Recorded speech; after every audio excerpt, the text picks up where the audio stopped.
പരിപാവനമായ ദുൽഹിജ്ജ മാസത്തിൻ്റെ ആദ്യത്തെ തിങ്കളാഴ്ച രാവ് പകൽ നമ്മളിലേക്ക് കടന്നു വരികയാണ്. ഹാജിമാരെ സംബന്ധിച്ചിടത്തോളം അവർക്ക് ഇത് രണ്ടാമത്തെ തിങ്കളാഴ്ചയാണ്. അതെങ്ങനെയാ ഉസ്താദേ? അത് നമുക്ക് വ്യക്തമായി ഈ വീഡിയോയിലൂടെ കേൾക്കാം. പുണ്യങ്ങളേറെ നിറഞ്ഞ ഈ ദുൽഹിജ്ജ മാസത്തിൻ്റെ ആദ്യത്തെ തിങ്കളാഴ്ച രാവും പകലും നമ്മളിലേക്ക് വരുമ്പോൾ നമ്മൾ അറിഞ്ഞിരിക്കേണ്ട ഒരു കൂട്ടം കാര്യങ്ങളുണ്ട്. തിങ്കളാഴ്ച ദിവസത്തിന് ഇത്ര വലിയ ശ്രേഷ്ഠതയുണ്ടോ? വെള്ളിയാഴ്ച ദിവസത്തിന് ശ്രേഷ്ഠതയുണ്ട് എന്നറിയാം. എന്നാൽ തിങ്കളാഴ്ച അതൊരു സാധാരണ ദിവസമല്ലേ എന്നാണ് നമ്മളിൽ പല ആളുകളും കരുതിയത്. എന്നാൽ അങ്ങനെയല്ല.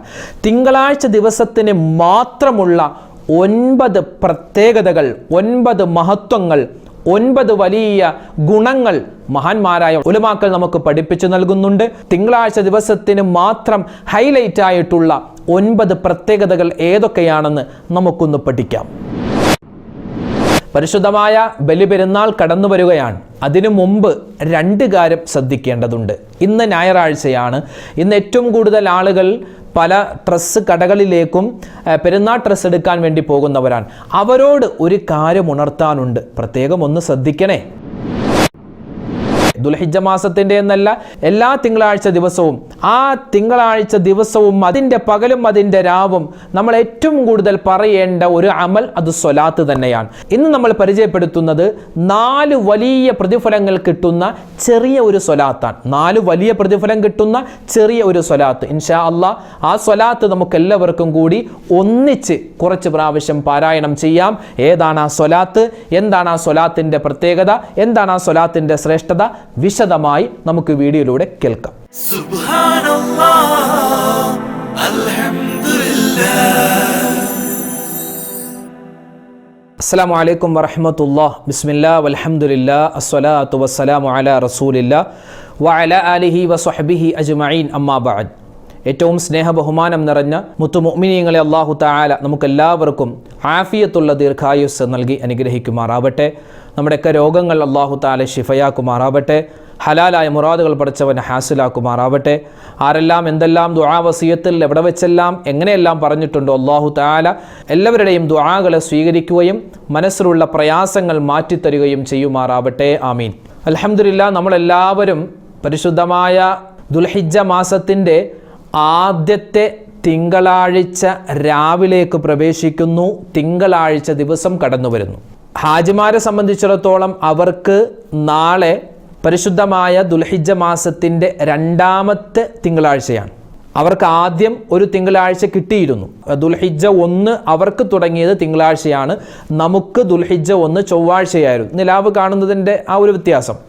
അപ്പോൾ ഹാജിമാരെ സംബന്ധിച്ചിടത്തോളം ഹറമിൽ, മക്കയിൽ, സൗദിയിലൊക്കെ അവർക്ക് ഈ ദുൽഹിജ്ജ മാസത്തിൻ്റെ രണ്ടാമത്തെ തിങ്കളാഴ്ച ആണ് നാളെ. നമ്മെ സംബന്ധിച്ചിടത്തോളം നാളെ വിശുദ്ധമായ ദുൽഹിജ്ജ മാസത്തിൻ്റെ ആദ്യത്തെ തിങ്കളാഴ്ചയാണ് നാളെ.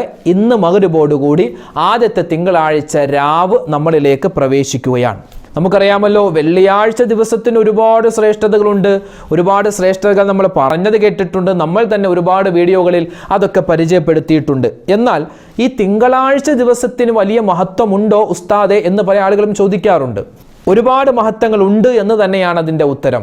ഒരുപാട് ശ്രേഷ്ഠതകൾ നമുക്കറിയാം. ദുൽഹിജ്ജ മാസത്തിൽ ഒരു മനുഷ്യൻ ഒരു സുബ്ഹാനല്ലാ പറഞ്ഞാൽ അവനിക്ക് 700 സുബ്ഹാനല്ലാ പറഞ്ഞ പ്രതിഫലമാണ് പടച്ചോൻ കൊടുക്കുന്നത്. അത് അള്ളയാണ് കൊടുക്കുന്നത്. ചിലപ്പോൾ 700 അല്ല, ചിലപ്പോൾ 7000 ആവാം, ചിലപ്പോൾ 7 ലക്ഷം ആവാം. കാരണം ഒരു സാധാരണ ഒരു മാസത്തിൽ, ഒരു സഫർ മാസത്തിൽ ഒരു മനുഷ്യൻ ഒരു സുബ്ഹാനല്ലാ എന്ന് പറഞ്ഞാൽ അള്ളാഹു അവനിക്ക് കൊടുക്കുന്നത് ആ ഒരു സുബ്ഹാനല്ലാ പറഞ്ഞതിന് 10 ഇരട്ടി പ്രതിഫലമാണ്.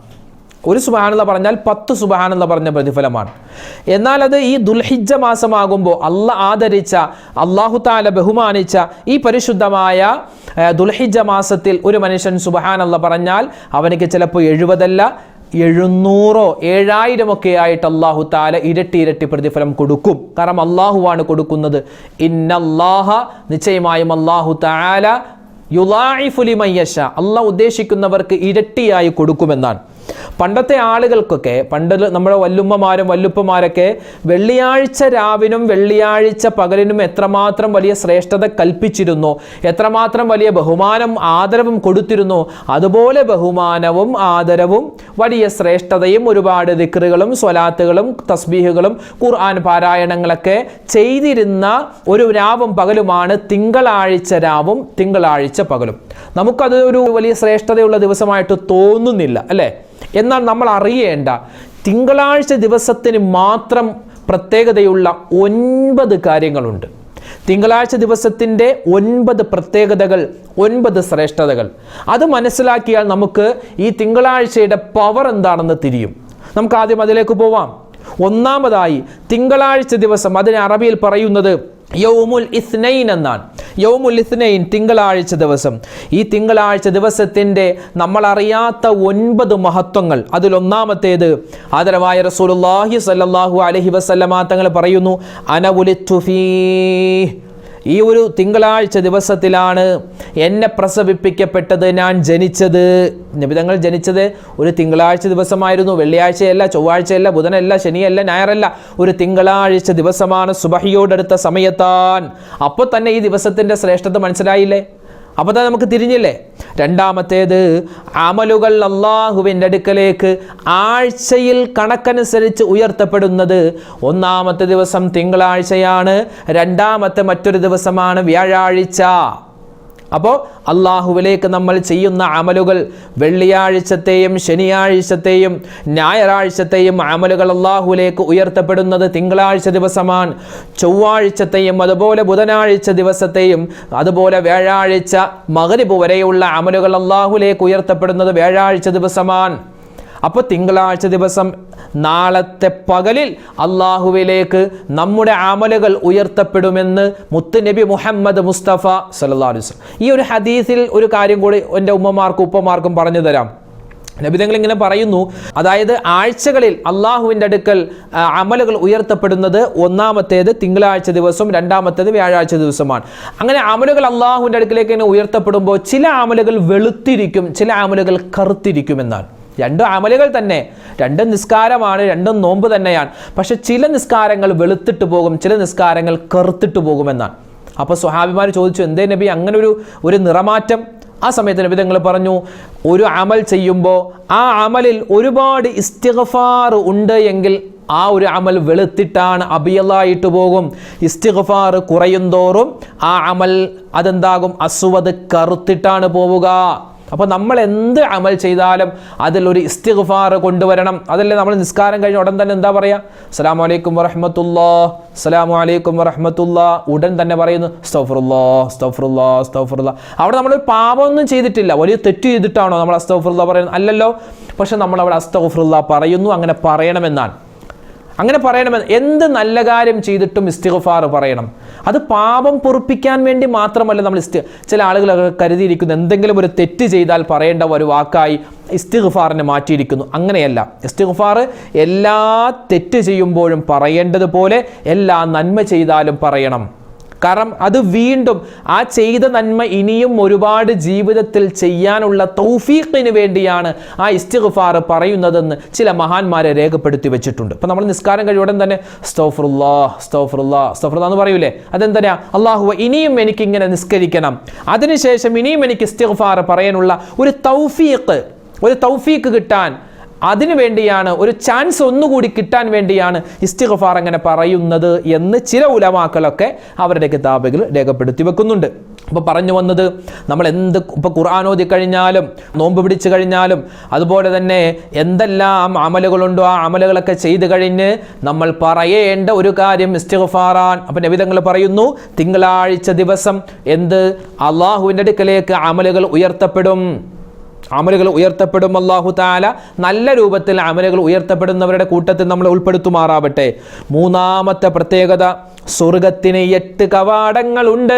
ആ 8 കവാടങ്ങളും മലർക്ക് തുറക്കപ്പെടുന്ന ഒരു ദിവസമാണ് അത് തിങ്കളാഴ്ച ദിവസം. സ്വർഗത്തിൻ്റെ 8 കവാടങ്ങളും തുറക്കപ്പെടുന്ന ദിവസമാണ് തിങ്കളാഴ്ച ദിവസം. നാലാമത്തെ പ്രത്യേകത, സുന്നത്ത് നോമ്പെടുക്കൽ വളരെ ശ്രേഷ്ഠമുള്ള ഒരു ദിവസമാണ് തിങ്കളാഴ്ച ദിവസം. ഇപ്പോൾ ആഴ്ചയിൽ 7 ദിവസമുണ്ട്. 7 ദിവസത്തിൽ 2 ദിവസം നമുക്ക് പ്രത്യേകം സുന്നത്ത് നോമ്പ് പിടിക്കാം. ഒന്ന് തിങ്കളാഴ്ച, 2 വ്യാഴാഴ്ച. തിങ്കളാഴ്ചയും വ്യാഴാഴ്ചത്തെയും സുന്നത്ത് നോമ്പ്, ഒരുപാട് സുന്നത്ത് നോമ്പ് പിടിക്കുന്ന ഉമ്മമാരുണ്ട്, ഉപ്പമാരുണ്ട്. ഇപ്പോൾ ഇത് ദുൽഹിജ്ജ മാസമാണ്. ദുൽഹിജ്ജ മാസത്തിൻ്റെ ആദ്യത്തെ വ്യാഴാഴ്ച കഴിഞ്ഞു പോയി. അന്ന് നോമ്പ് പിടിച്ച ആളുകളുണ്ട്. അള്ളാഹു ആ നോമ്പ് സ്വീകരിക്കുമാറാവട്ടെ. ഇനി നാളെ തിങ്കളാഴ്ചയാണ്. നാളെയും സുന്നത്ത് നോമ്പ് പിടിക്കാൻ കരുതിയ ആളുകളുണ്ട്. അപ്പോൾ അവർക്കും അള്ളാഹു താല പ്രതിഫലം നൽകുമാറാവട്ടെ. അപ്പോൾ നാളത്തെ ദിവസം ഒരു മനുഷ്യൻ സുന്നത്ത് നോമ്പ് പിടിച്ചാൽ അവനിക്ക് ഒരുപാട് പ്രതിഫലമാണ്. ഇപ്പോൾ തിങ്കളാഴ്ചയുണ്ട്, വ്യാഴാഴ്ചയുണ്ട്. ഈ തിങ്കൾ വ്യാഴം ഇതിൽ ഏറ്റവും ശ്രേഷ്ഠതയുള്ള നോമ്പ് ഏതാണ്? 2 സുന്നത്ത് നോമ്പാണ്. അപ്പോൾ ഈ 2 സുന്നത്ത് നോമ്പാണെങ്കിൽ തന്നെ തിങ്കളാഴ്ചയും വ്യാഴാഴ്ചയും ഇതിൽ ഏറ്റവും ശ്രേഷ്ഠതയുള്ള നോമ്പ് ഉലമാക്കൾ പറയുന്നു അത് തിങ്കളാഴ്ചത്തെ നോമ്പാണ്. അത് തിങ്കളാഴ്ചത്തെ നോമ്പാണ്. ഒരു മനുഷ്യന് വ്യാഴാഴ്ചയോ തിങ്കളാഴ്ച ഏതെങ്കിലും ഒരു ദിവസമേ നോമ്പ് പിടിക്കാൻ പറ്റൂ. ആഴ്ചയിൽ ഒരു നോമ്പേ പിടിക്കാൻ പറ്റൂ. അതൊന്നുകിൽ വ്യാഴാഴ്ച അല്ലെങ്കിൽ തിങ്കളാഴ്ച. അവൻ എന്ത് ചെയ്യണം? വ്യാഴാഴ്ച നോമ്പ് പിടിക്കാതെ തിങ്കളാഴ്ച നോമ്പ് പിടിക്കലാണ് അവനിക്ക് ഏറ്റവും ഖൈർ എന്ന് മഹത്തുക്കളായ ഉലമാക്കൾ എഴുതി വെക്കുകയാണ്. അപ്പോൾ എങ്ങനെയാണ് ഉസ്താദ് നിയ്യത്ത് വെക്കേണ്ടത് എന്ന് പല ആളുകളും ചോദിക്കാറുണ്ട്. വേറൊന്നുമില്ല, തിങ്കളാഴ്ച ദിവസത്തിൻ്റെ സുന്നത്തായ നോമ്പ് അള്ളാഹു താലാക്ക് വേണ്ടി ഞാൻ പിടിക്കുന്നു, അതാണ് അതിൻ്റെ നിയ്യത്ത്. പിന്നെ അതിൻ്റെ കൂടെ നമുക്ക് റമദാനിൽ നഷ്ടപ്പെട്ടു പോയ ഒരു നോമ്പ് ഞാൻ ഇതിൻ്റെ കൂടെ ഖളാ വീട്ടുന്നു എന്നും നമുക്ക് നിയ്യത്ത് വെക്കാവുന്നതാണ്. അപ്പോൾ 2 നിയ്യത്ത് വെച്ചാൽ ആ ഒരു 2 പ്രതിഫലം നമുക്ക് കിട്ടും. അപ്പോൾ ഈ കാര്യം പ്രത്യേകം ശ്രദ്ധിക്കുക. 5-മത്തേത് സ്വലാത്ത് ഒരുപാട് വർദ്ധിപ്പിക്കേണ്ട ഒരു രാവും പകലുമാണ് ഈ തിങ്കളാഴ്ച രാവും പകലും. ഈ ദുൽഹിജ്ജ മാസത്തിൻ്റെ ആദ്യത്തെ തിങ്കളാഴ്ച നാളെ വരുന്നു. ഇന്ന് രാവാണ്. അതുകൊണ്ട് ഒരുപാട് സ്വലാത്തുകൾ അധികരിപ്പിക്കുക. വെള്ളിയാഴ്ച മാത്രം സ്വലാത്ത് ചൊല്ലിയാൽ പോരെ ഉസ്താദെ? അല്ല, തിങ്കളാഴ്ചയും ഒരുപാട് അധികരിപ്പിക്കേണ്ട ഒരു സ്വലാത്തിൻ്റെ ദിവസം കൂടിയാണ് തിങ്കളാഴ്ച. വെള്ളിയാഴ്ച നമ്മൾ സ്വലാത്ത് അധികരിപ്പിക്കണം. അപ്പോൾ ചോദിക്കും, ഈ തിങ്കളാഴ്ച സ്വലാത്ത് ഏത് സ്വലാത്ത് ചൊല്ലും? അറിയാവുന്ന ഏതെങ്കിലും സ്വലാത്ത് ചൊല്ലിയാൽ മതിയോ? ഈ തിങ്കളാഴ്ച ഒരു സ്വലാത്ത് ഇൻഷാ അല്ലാഹ് പറഞ്ഞുതരാം. തിങ്കളാഴ്ച രാവും പകലും ഇനി ബാക്കിയുള്ള ദിവസങ്ങളിലൊക്കെ, വെള്ളിയാഴ്ചയാണെങ്കിലും കുഴപ്പമില്ല, ചൊല്ലാൻ പറ്റിയ ഒരു ചെറിയൊരു സ്വലാത്ത്, വലിയ പ്രതിഫലങ്ങൾ ഉള്ള ചെറിയൊരു സ്വലാത്ത് ഇൻഷാ അല്ലാഹ് പറഞ്ഞു തരാം. അതിനു മുമ്പ് ഈ തിങ്കളാഴ്ച ദിവസത്തിൻ്റെ 6-മത്തെ പ്രത്യേകത നരകശിക്ഷ. നരകത്തിൽ കിടക്കുന്ന ആളുകൾക്ക് നരകശിക്ഷ കുറച്ചു കൊടുക്കുന്ന ഒരു ദിവസം കൂടിയാണ് തിങ്കളാഴ്ച ദിവസം. അല്ലാ, എന്തൊക്കെ ശ്രേഷ്ഠതകളാണ് ഈ ഒരു ദിവസത്തിനുള്ളത്. നരകത്തിൽ കിടക്കുന്ന ആളുകൾക്ക് അല്ലാഹു തആല അവരുടെ ശിക്ഷ മാറ്റുന്നല്ല, ശിക്ഷകളിൽ ഒരു ചെറിയ ഇളവ് കൊടുക്കും ഈ തിങ്കളാഴ്ച ദിവസം. അത്രമാത്രം ശ്രേഷ്ഠതയുണ്ട്. പിന്നെയോ മറ്റൊരു ശ്രേഷ്ഠതയാണ് പുതുവസ്ത്രം വാങ്ങേണ്ടതും പുതുവസ്ത്രം ധരിക്കേണ്ടതും പ്രത്യേകം സുന്നത്തായിട്ടുള്ള ഒരു ദിവസം കൂടിയാണ് തിങ്കളാഴ്ച ദിവസം. 7-മത്തെ പ്രത്യേകതയാണ് നമ്മൾ പറഞ്ഞത്. ഇനി 8-മത്തേത് യാത്ര പോകൽ ഏറ്റവും നല്ലത്. യാത്ര പോകാൻ ഉദ്ദേശിച്ചാൽ ഏറ്റവും നല്ല ഒരു ദിവസം ചോദിച്ചാൽ അത് തിങ്കളാഴ്ച സുബഹി നമസ്കാരത്തിന് ശേഷമാണ്. അതുപോലെ തന്നെ 9-മത്തേത് ദുആക്ക് ഇജാബത്തുള്ള ഒരു രാവും പകലുമാണ് തിങ്കളാഴ്ച രാവും പകലും. കാരണം ആദം നബി അലൈഹിസ്സലാത്തു വസ്സലാമിനെ സൃഷ്ടിച്ച വെള്ളിയാഴ്ച ദിവസം ഒരു മനുഷ്യൻ ദുആ ചെയ്താൽ അല്ലാഹു ആ ദുആ സ്വീകരിക്കുമെന്ന് മുത്ത് റസൂല് പറഞ്ഞിട്ടുണ്ട്. എന്നാൽ ആ മുത്തായ റസൂല് ജനിച്ച തിങ്കളാഴ്ച ദിവസം എന്തായാലും ഉറപ്പായിട്ടും അല്ലാഹു തആല അന്ന് ഒരു മനുഷ്യൻ ചെയ്യുന്ന ദുആ ഖബൂലാക്കുന്നതാണ്. ഇനിയോ മറ്റൊരു ശ്രേഷ്ഠത, സന്തോഷമുണ്ടാകുന്ന കാര്യങ്ങൾ നമ്മൾ ജീവിതത്തിൽ തുടങ്ങേണ്ടത് അതൊരു തിങ്കളാഴ്ചയാവൽ ഏറ്റവും ഖൈറാൻ. ഇപ്പോൾ ഒരു വിവാഹം, ഇപ്പം നമുക്കത് സാധിക്കില്ല, എന്നാലും പറയുകയാണ്, ഒരു വിവാഹം നിക്കാഹ് അത് വെള്ളിയാഴ്ച വെക്കലാണ് നല്ലത്. വെള്ളിയാഴ്ച വെക്കാൻ പറ്റിയില്ലെങ്കിൽ പിന്നെ തിങ്കളാഴ്ചയാണ്. നമുക്കിപ്പോൾ അതൊന്നും നോക്കൂല. ഇപ്പോൾ ഹോള് കിട്ടുന്നത് എന്നാണ്? ചൊവ്വാഴ്ചയാണെങ്കിൽ ചൊവ്വാഴ്ച, ശനിയാഴ്ചയാണെങ്കിൽ ശനിയാഴ്ച, ഏത് ദിവസമായാലും നമുക്ക് കിട്ടുന്ന ഹോൾ അല്ലേ, ഓഡിറ്റോറിയം, അതെന്നാണോ ബുക്ക് ചെയ്യാൻ പറ്റുന്നത് അന്നാണിപ്പോൾ കല്യാണം വെക്കുന്നത്. പണ്ട് വെള്ളിയാഴ്ച രാവിലെ വെക്കുമായിരുന്നു, വെള്ളിയാഴ്ച ജുമക്ക് ശേഷം നിക്കാഹ് വെക്കാറുണ്ടായിരുന്നു, അങ്ങനെയൊക്കെ നോക്കുമായിരുന്നു. അപ്പോൾ വെള്ളിയാഴ്ച നിക്കാഹ് വെക്കാൻ പറ്റില്ല, അതാണ് ഏറ്റവും ഖൈർ. അതല്ലെങ്കിൽ പിന്നെ ശ്രേഷ്ഠതയുള്ളത് തിങ്കളാഴ്ച. ഇപ്പം നമുക്ക് തിങ്കളാഴ്ച നമുക്ക് അസൗകര്യമാണ്. കാരണം നമുക്ക് കുട്ടികൾക്ക് സ്കൂളുണ്ട്, അതുപോലെ തന്നെ നമുക്ക് ജോലി തിരക്കുണ്ട്, അങ്ങനെ ഒരുപാട് തടസ്സങ്ങൾ ഉണ്ടാവാം. പക്ഷേ തടസ്സങ്ങളൊന്നുമില്ലാതെ ഏതെങ്കിലും ഒരു തിങ്കളാഴ്ച വന്നാൽ അന്ന് നമുക്ക് സന്തോഷമുള്ള കാര്യം, ഇപ്പോൾ നമ്മുടെ മകളുടെ വിവാഹം അല്ലെങ്കിൽ നമ്മുടെ വിവാഹം അല്ലെങ്കിൽ ഒരു പുതിയ കട ഉദ്ഘാടനം, അല്ലെങ്കിൽ ഒരു വാഹനം വാങ്ങാൻ ഉദ്ദേശിക്കുന്നു, അങ്ങനെ എന്തെങ്കിലും ഒരു സ്ഥാപനം തുടങ്ങാൻ ഉദ്ദേശിക്കുന്നു, അങ്ങനെ നല്ല കാര്യങ്ങൾ തുടങ്ങാൻ പറ്റിയ ഒരു ദിവസമാണ് തിങ്കളാഴ്ച ദിവസം. പ്രത്യേകിച്ച് തിങ്കളാഴ്ച സുബഹി നമസ്കാരത്തിന് ശേഷം നമ്മുടെ കടയൊക്കെ ഉദ്ഘാടനം ചെയ്യുക എന്ന് പറഞ്ഞാൽ അതൊരു വലിയൊരു ബറക്കത്തുള്ള സമയമാണ് എന്ന് മഹാന്മാർ അവരുടെ കിതാബുകളിൽ രേഖപ്പെടുത്തി വെക്കുകയാണ്. അപ്പോൾ ഈ 9ഓളം പ്രതിഫലങ്ങൾ അല്ലാഹു തആല ഒരു മനുഷ്യന് കൊടുക്കുന്ന വലിയ അത്ഭുതപ്പെടുത്തുന്ന ഒരു ദിവസമാണ് തിങ്കളാഴ്ച. മറന്നു പോവണ്ട. ഇത് ഒരു സ്വലാത്ത് പറഞ്ഞു തരാമെന്ന് പറഞ്ഞല്ലോ. ഏതാണ് ആ സ്വലാത്ത്? ഇന്ന് ഞായറാഴ്ചയാണ്. ഈ ഞായറാഴ്ച, പിന്നെ വരുന്ന തിങ്കൾ, ചൊവ്വ, ബുധൻ, വ്യാഴം, ഇനിയുള്ള എല്ലാ ദിവസങ്ങളിലും ഇൻഷാ അല്ലാഹ് ഈ ഒരു സ്വലാത്ത് മുറുകെ പിടിച്ചാൽ ആ മനുഷ്യൻ അല്ലാഹു തആല കൊടുക്കുന്ന പ്രതിഫലം, ഓരോ സ്വലാത്തിനും ഒരുപാട് പ്രതിഫലമുണ്ട്. അപ്പോൾ ഈ സ്വലാത്തിന് കിട്ടുന്ന പ്രതിഫലം, ഒന്നാമത്തേത് നമ്മുടെ മനസ്സിലുള്ള ഉദ്ദേശങ്ങൾ അല്ലാഹു തആല അത് നമുക്ക് ഖൈറാണെങ്കിൽ അത് അല്ലാഹു തആല നമുക്ക് ഹാസിലാക്കി തരുന്നതാണ്. നമ്മുടെ ഉദ്ദേശങ്ങൾ അല്ലാഹു തആല സഫലീകരിച്ചു തരും, അത് നമുക്ക് ഖൈറാണെങ്കിൽ. പിന്നെയോ മരണപ്പെട്ടുപോയ നമ്മുടെ വാപ്പ, ഉമ്മ, ഭാര്യ, ഭർത്താവ്, മക്കൾ, സഹോദരി, സഹോദരന്മാർ, അവർക്ക് അവരുടെ ഖബറിലേക്ക് നമ്മുടെ വകയായ ഒരു ഹദിയ കൊടുക്കാൻ ഉദ്ദേശിച്ചാൽ, ജീവിച്ചിരിക്കുന്നവരാണെങ്കിൽ കുറച്ച് ഭക്ഷണ സാധനം കൊടുത്താൽ അല്ലെങ്കിൽ പൈസ കൊടുത്താൽ അതൊരു ഹദിയയായി മാറും. എന്നാൽ മരിച്ചവർക്ക് ഹദിയ കൊടുക്കുക, അത് ഖുർആൻ ഓതിയിട്ട് കൊടുക്കാം. പ്രത്യേകിച്ച് ഈ ഒരു സ്വലാത്ത് കുറച്ച് പ്രാവശ്യം ചൊല്ലിയിട്ട് അല്ലാഹുവേ ഇതിൻ്റെ പ്രതിഫലം നീ എൻ്റെ മരണപ്പെട്ടു പോയ ഉമ്മാക്ക്, വാപ്പാക്ക്, ഭാര്യക്ക്, ഭർത്താവിന്, മക്കൾക്ക് കൊടുക്കണേ എന്നൊരു മനുഷ്യൻ ദ്വാരെന്നാൽ അല്ലാഹു അതിൻ്റെ പ്രതിഫലം ആ ഖബറിലേക്ക് കൊടുക്കുമെന്നാണ്. അപ്പോൾ മരണപ്പെട്ടു പോയവർക്ക് പ്രതിഫലം കൊടുക്കാൻ ഉദ്ദേശിക്കുന്നവർക്ക് വലിയ ഒരു മുതൽക്കൂട്ടാണ് ഈ സ്വലാത്ത്. അതുപോലെ തന്നെ ഉസ്താദെ ഞങ്ങൾക്ക് മക്കളില്ല, വിവാഹം കഴിഞ്ഞിട്ട് ഒരുപാട് വർഷമായി. മറ്റു ചില ആളുകൾ പരാതി പറയുന്നു, ഉസ്താദെ ഈ കുട്ടിയുടെ സ്വഭാവം ഒന്ന് നന്നാവാൻ ദുആ അരക്കണേ. ഒരു സ്ഥലത്ത് കുട്ടിയില്ലാതെ മറ്റൊരു സ്ഥലത്ത് കുട്ടി ഉണ്ടായിട്ട് കുട്ടിയുടെ സ്വഭാവം ഒന്ന് നന്നാവാൻ. അപ്പോൾ കുട്ടിയില്ലാത്തവർക്ക് കുട്ടിയുണ്ടാവാനും അതുപോലെ ഉള്ള മക്കളിൽ സ്വലാഹിയത്തുണ്ടാവാനും സ്വഭാവം നന്നാവാനും ഈ ഒരു സ്വലാത്ത് നമ്മൾ മുറുകെ പിടിച്ച് ഈ സ്വലാത്ത് ഒരുപാട് വട്ടം പറഞ്ഞിട്ട് ദുആ അരക്കണം. പിന്നെയോ പാപങ്ങൾ പൊറുക്കാൻ, ചെറുതും വലുതും രഹസ്യവും പരസ്യവുമായ തെറ്റുകുറ്റങ്ങൾ പൊറുക്കാൻ പറ്റിയൊരു സ്വലാത്താണ്. അതുപോലെ ദുആക്ക് ഇജാബത്ത് കിട്ടുന്ന ഒരു സ്വലാത്താണ് ഈ സ്വലാത്ത്. ഒരുപാട് പറയുന്നവർ എന്ത് ദുആ ചെയ്താലും ഹലാലായ എന്ത് കാര്യമാണെങ്കിലും അത് അല്ലാഹു തആല നിറവേറ്റി നൽകുന്നതാണ്. അങ്ങനെയുള്ളൊരു സ്വലാത്താണ് ഇനി പറയാൻ പോകുന്നത്. ഏതാണ് ആ സ്വലാത്ത്? നിങ്ങൾക്ക് സ്ക്രീനിൽ കാണാം. അല്ലാഹുമ്മ സ്വല്ലി അലാ സയ്യിദിനാ മുഹമ്മദിൻ വഅലാ ആലി സയ്യിദിനാ മുഹമ്മദ് വഅലാ അഹ്ലി ബൈതിഹി യാ റബ്ബൽ ആലമീൻ. ഒന്നുകൂടി, അല്ലാഹുമ്മ സ്വല്ലി അലാ സയ്യിദിനാ മുഹമ്മദിൻ വഅലാ ആലി സയ്യിദിനാ മുഹമ്മദ് വഅലാ അഹ്ലി ബൈതിഹി യാ റബ്ബൽ ആലമീൻ. ഒന്നുകൂടി, അല്ലാഹുമ്മ സ്വല്ലി അലാ സയ്യിദിനാ മുഹമ്മദിൻ വഅലാ ആലി സയ്യിദിനാ മുഹമ്മദ് വഅലാ അഹ്ലി ബൈതിഹി യാ റബ്ബൽ ആലമീൻ.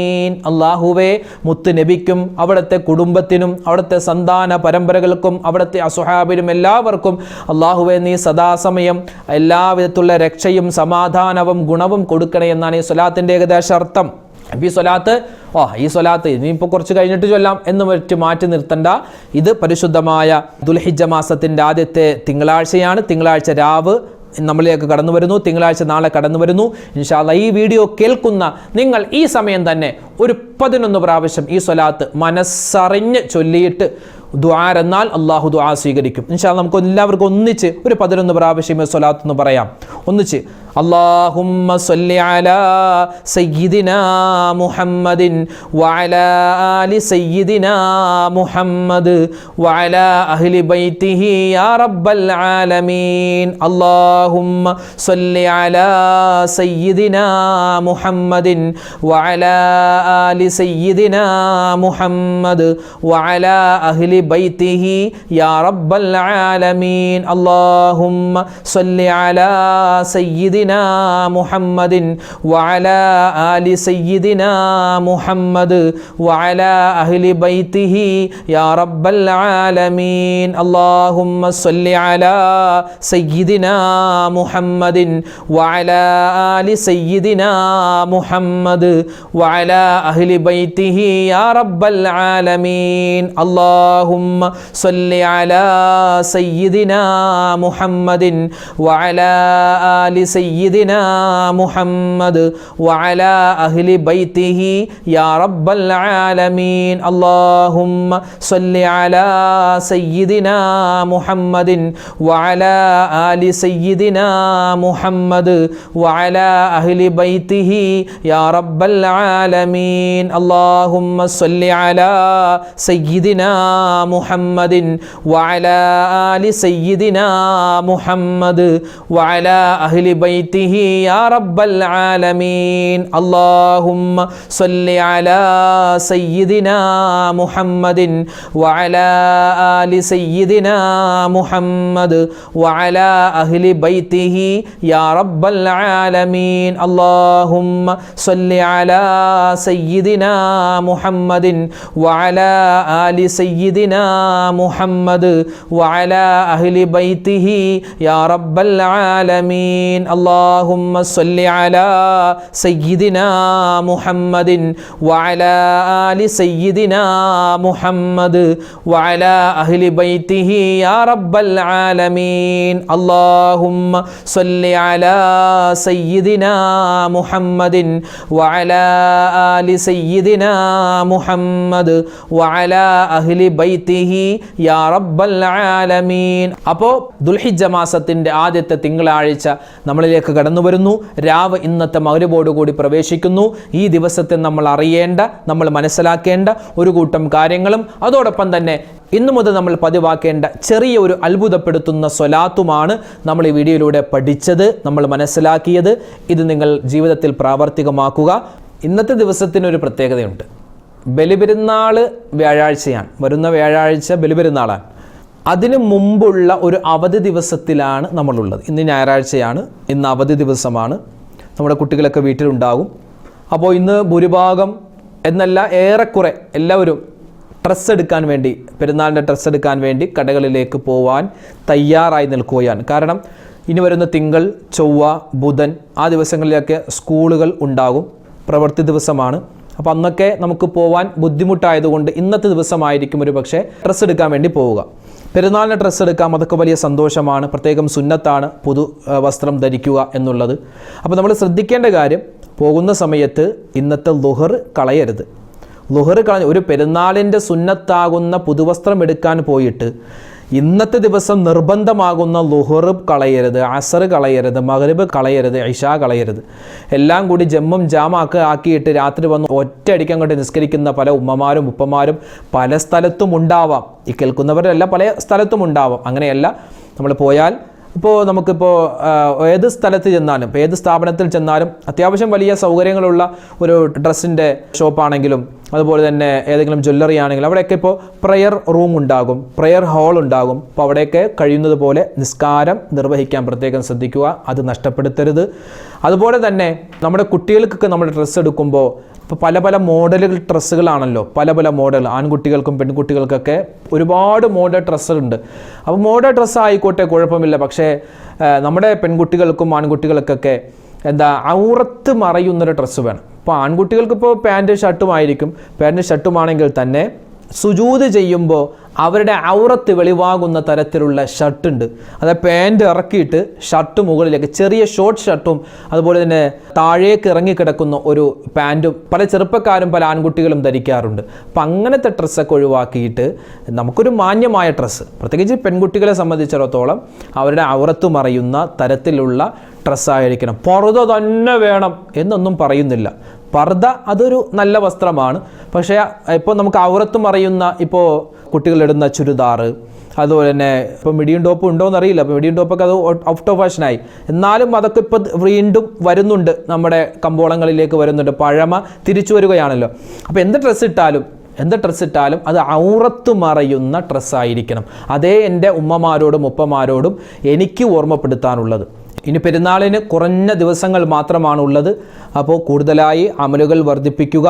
അതോടൊപ്പം തന്നെ ഉദ്ഹിയ്യത്തിൻ്റെ കാര്യം ആരും മറന്നുപോയിട്ടില്ല. ഇനിയും ഷെയർ ചേരാനുള്ള ആളുകൾ സാമ്പത്തികമായിട്ടുണ്ടെങ്കിൽ അവർ ഷെയർ ചേരുകയോ അല്ലെങ്കിൽ ഒരു ആടിനെ വാങ്ങിക്കാൻ കഴിയുന്നവർ ഉദ്ഹിയ്യത്തിനായി ഒരു ആടിനെ വാങ്ങുകയോ ആ ഒരു പുണ്യകർമ്മത്തിൽ നമ്മൾ പങ്കാളികളാവുക.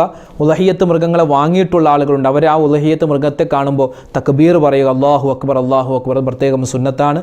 അതിനെ പരിപാലിക്കുക, അതിന് വെള്ളം പുല്ലും ഒക്കെ കൊടുത്തിട്ട് നമ്മുടെ വീട്ടിലെ ഒരു അംഗത്തെ പോലെ കരുതേണ്ട ഒരു മൃഗമാണ് ഉദ്ഹിയ്യത്ത് മൃഗങ്ങൾ. വലിയ ശ്രേഷ്ഠതയുള്ള മൃഗങ്ങളാണ്. നമ്മൾ കാണുമ്പോൾ ചെളിയും ചാണകമൊക്കെ പിടിച്ചിരിക്കുന്ന ഒരു പോത്ത് അല്ലെങ്കിൽ ഒരു പശു അല്ലെങ്കിൽ ഒരു കാള എന്നതിലുപരിയായി അള്ളാഹുവിൻ്റെ അടുക്കൽ ചെല്ലുമ്പോൾ വലിയ മഹത്വമുള്ള മൃഗമാണത്. നമ്മെ സ്വർഗത്തിലേക്ക് കൊണ്ടുപോകേണ്ട മൃഗമാണ്. അപ്പോൾ അതുകൊണ്ട് അതിനെയൊക്കെ പരിപാലിക്കാൻ പ്രത്യേകം ശ്രദ്ധിക്കുക. ഇത്തരം വ്യത്യസ്തമായ വീഡിയോകൾ നമ്മുടെ മൊബൈൽ നോട്ടിഫിക്കേഷനായി ലഭിക്കാൻ നമ്മുടെ ചാനൽ മറക്കാതെ സബ്സ്ക്രൈബ് ചെയ്യുക. അല്ലാഹു സുബ്ഹാനഹു വ തആല നമുക്കും നമ്മളോട് ബന്ധപ്പെട്ട എല്ലാവർക്കും ദുനിയാവിലും ആഖിറത്തിലും എല്ലാവിധ ഖൈറുകളും സലാമത്തുകളും ബറകാത്തുകളും ഇസ്സാത്തുകളും നൽകി അനുഗ്രഹിക്കുമാറാവട്ടെ. മരണപ്പെട്ടു പോയവർക്ക് അല്ലാഹു മഗ്ഫിറത്ത് നൽകുമാറാവട്ടെ.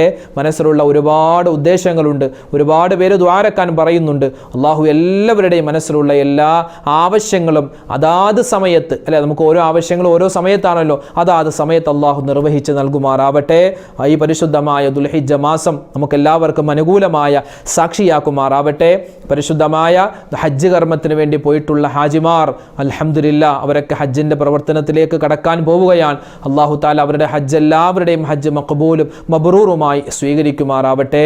നമുക്കൊക്കെ താമസിയാതെ ഹജ്ജ് ചെയ്യാൻ ഉംറ ചെയ്യാൻ അള്ളാഹു തൗഫീഖ് നൽകട്ടെ. ആമീൻ.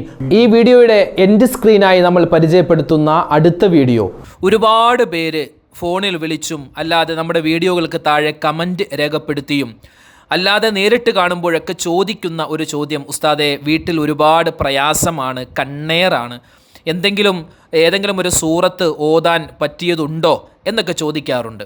അപ്പോൾ പൈശാചിക ഉപദ്രവങ്ങളുമായി ബന്ധപ്പെട്ട് നമ്മുടെ വീടുകളിൽ നിത്യമായി നമ്മൾ ഓതേണ്ട സൂറത്തുകൾ ഏതൊക്കെയാണ് എന്ന് നമ്മൾ മുമ്പ് ഒരു വീഡിയോ ചെയ്തിരുന്നു. ആ വീഡിയോ കാണാൻ ഈ കാണുന്ന യൂട്യൂബ് ലിങ്കിൽ നിങ്ങൾ ക്ലിക്ക് ചെയ്യുക. നമ്മൾ വീടുകളിൽ നിത്യമായി ഓതേണ്ട പുണ്യങ്ങൾ നിറഞ്ഞ സൂറത്തുകൾ അത് വിശദീകരിച്ച് ആ വീഡിയോയിൽ പറയുന്നുണ്ട്. ഈ സൂറത്തുകൾ ഓതുന്ന ഓരോ വീടുകളിലും ഐശ്വര്യമുണ്ടാകും, ഓതാത്ത വീടുകളിൽ പ്രയാസമുണ്ടാകും. അപ്പോൾ ഈ വീഡിയോ കാണുക, മറ്റുള്ളവരിലേക്ക് എത്തിച്ചു കൊടുക്കുക.